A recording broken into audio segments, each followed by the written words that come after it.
इसे गारंटी दे दो प्राइस नीचे नहीं आएगा, इस बात की गारंटी है। ऐसे ही बुक करते हैं ना हम लोग। ऊपर वाला आपको थोड़ा सा कॉन्फिडेंस देता है सीनियर, आप मार्केट में सबसे ज्यादा कॉन्फिडेंस देने लगते हैं। उसको कॉन्फिडेंस नहीं देना है, उसको सेटिस्फाई करना है, उसको प्रोजेक्ट बताना है, उसका कॉन्फिडेंस अपने आप बिल्ड हो जाएगा। जब आप पूरा इकोसिस्टम बताएंगे तो क्या उसको लगेगा कि ये प्राइस खत्म हो सकता है या जीरो की तरफ जा सकता है? भाई प्राइस नीचे जाने का क्या रीजन है? जब लोग बेचने पे आ जाएंगे। बेचता आदमी कब है?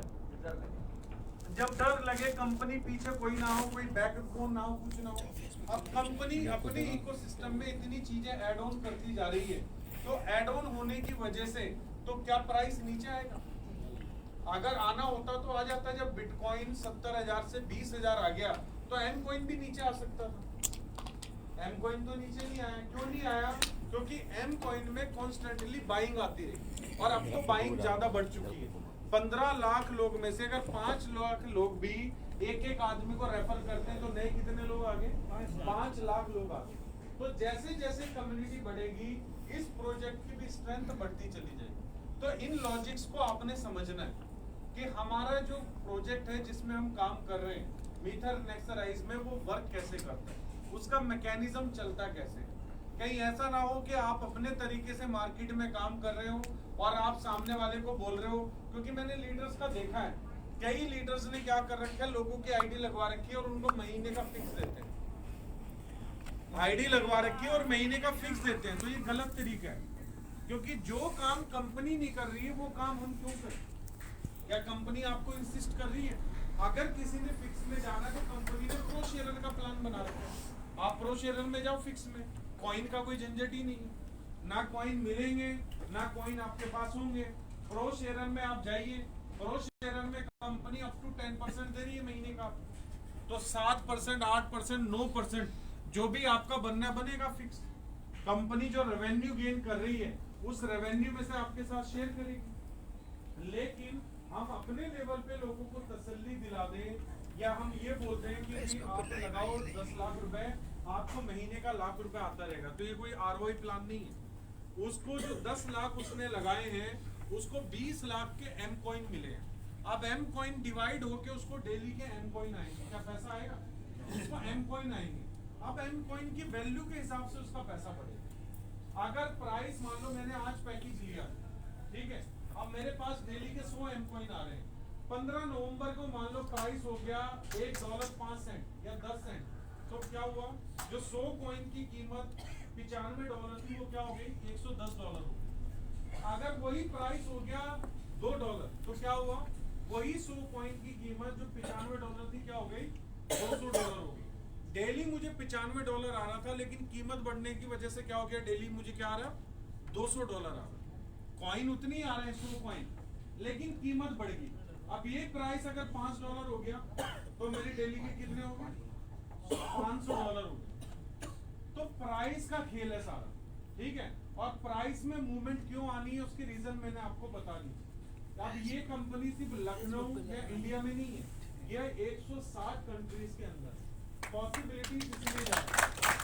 160 कंट्रीज के अंदर 15 लाख लोगों की कम्युनिटी है और ये 15 लाख लोग भी खूंखार लोग। खूंखार कैसे?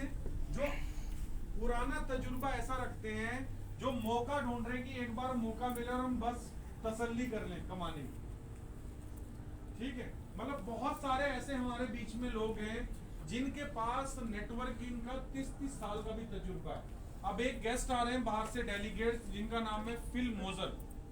क्या नाम है? वेबिनार पे सुना होगा आपने उनको, फिल मोजर। फिल मोजर को डायरेक्ट सेलिंग का 40 साल का तजुर्बा है। कितना? 40 साल। और वो यूएस के अंदर नंबर 1 स्नाइपर। स्नाइपर क्या होता है पता? जो 3 किलोमीटर से भी गोली मारता है। स्नाइपर की गन भी अलग होती है। तो वो यूएस के अंदर नंबर 1 स्नाइपर रह चुके हैं। इतनी बड़ी प्रोफाइल का आदमी, गन भी लगी हुई है 4-5 उनको। इतनी बड़ी प्रोफाइल का आदमी 40 साल से डायरेक्ट सेलिंग में इंगेज। अब वो शख्स जब आपके बीच में लखनऊ में आके अपनी आप बीती बताएगा या अपनी स्टोरी सुनाएगा तो आपको कुछ तजुर्बा मिलेगा नहीं मिलेगा?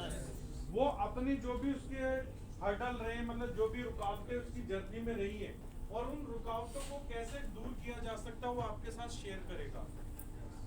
इन तजुर्बों से ही पता चलता है कि हमें क्या गलती करनी है, ठीक है, और क्या हमें सही काम करना है, क्या गलती नहीं करनी। गलती तो हम अभी भी कर रहे हैं, ठीक है। हम डेली उठते हैं, डेली उठ के हमारा क्या काम होता है। अब कई लोग बोलेंगे मैं तो मित्र में 10 महीने से काम कर रहा हूँ और एक्टिवली काम कर रहा हूँ, लेकिन क्या उस एक्टिविटी में आपकी कोई प्रोडक्टिविटी है? बताइए। डेली अगर आप काम कर रहे हैं तो डेली कोई प्रोडक्टिविटी होनी चाहिए।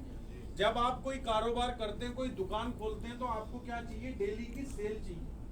अगर डेली की दुकानदारी नहीं होगी तो क्या दुकान का खर्चा निकलेगा? ठीक है। क्या आपका कारोबार बढ़ेगा? नहीं। सिर्फ दुकान खोलने से या दुकान का टैग लाइन लगने से तो इनकम नहीं आने वाली। तो अभी आपके साथ क्या हो रहा है, आपने ज्वाइनिंग ले ली और आप सिर्फ पार्टिसिपेट कर रहे हो लेकिन प्रोडक्टिविटी नहीं लेके आते।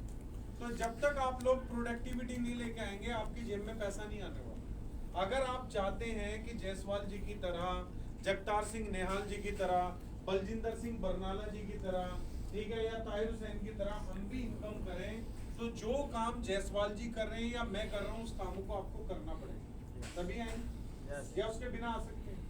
तो जायसवाल जी आपके क्या काम करते हैं बताइए? जायसवाल जी का तो पता ही होगा क्या काम होता है जायसवाल जी का। जायसवाल जी की कुछ रूटीन